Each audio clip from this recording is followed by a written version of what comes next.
Syederalun harga jual daging sapi di hari pertama megang di kota Sabang mencapai Rp180.000 hingga Rp200.000 per kilogram pada Kamis 20 April 2023. Mahalnya harga daging tersebut disebabkan masyarakat di kota Sabang beramai-ramai membeli daging sapi untuk tradisi megang dalam menyambut datangnya Lebaran.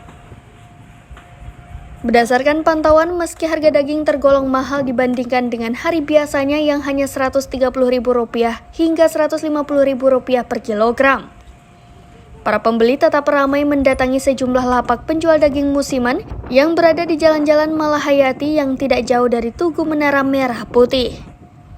Harga daging sapi Rp180.000 hingga Rp200.000 per kilogram, tergantung kualitas daging dan untuk tulang di harga Rp80.000 hingga Rp100.000.